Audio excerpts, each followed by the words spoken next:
এখানে সামনো ব্লকের এই পশ্চিম গোবিন্দবাড়ি ভিলেজের রাসমণিপাড়াতে এখানে এসেছি।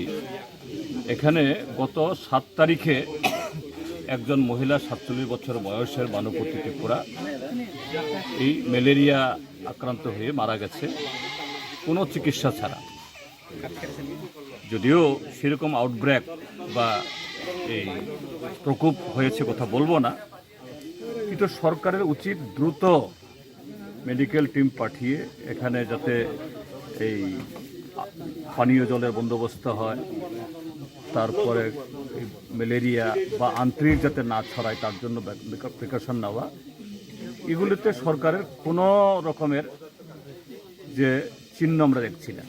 গত 6 মাস ধরে এখানে এলাকার কাজ নেই, প্রচণ্ড অভাব। এই একটু আগে আমরা দেখলাম বাংলাদেশে গিয়ে গন্ধকি, আমরা ককবরকে বলি গান্দ্রি, এই আমাদের চোখের সামনে দিয়েই 3-4 জন তারা 1 সপ্তাহ পরে ফিরছে বাংলাদেশ থেকে। 12-13 কেজি করে পেয়েছে। 1 সপ্তাহে কামাই হবে তার বড় জোর এই 1500-2000 টাকা। কিন্তু এই 1500-2000 টাকা কামাই করার জন্য তাকে অন্য দেশে যেতে হচ্ছে। মশার কামড়, জুকের কামড়, রোগের তৈরি হচ্ছে এবং ঝুঁকি নিয়ে তাদের আসতে হচ্ছে। সরকারের কোনো হেলদোল নেই।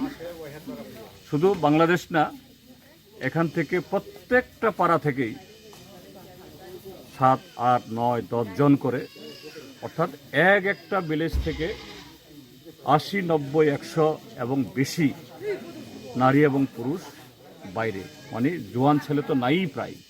মানে অভাবে একটা প্রচণ্ড যে একটা কি বলে মরক চলছে এখানে। আমরা রাজ্য সরকারের দৃষ্টি আকর্ষণ করব, তোমরা ঘুম থেকে উঠো। এই আজকে দিন আর বিকশিত ভারত তৈরি নির্মাণের মানে খোয়াব দেখছে তারা, কিন্তু তার ত্রিপুরাজ্যের মধ্যে যে আজকে এই মরক চলছে, এ থেকে যেন এদেরকে রক্ষা করার ব্যবস্থা হয়। একই সাথে বিজেপি, ত্রিপুরা মথা, আইপিএফটি সবাইকে আমরা বলবো, ঠিক আছে, ভোটের সময় রাজনীতি হয়েছে, এখন মানুষকে বাঁচানোর জন্য সে উদ্যোগ তারা নিক। শেফদের পছন্দ সিস্টার মশলা, যা মডার্ন টেকনোলজি এবং স্বাস্থ্যসম্মত। সিস্টার, নিশ্চিন্তের প্রতীক।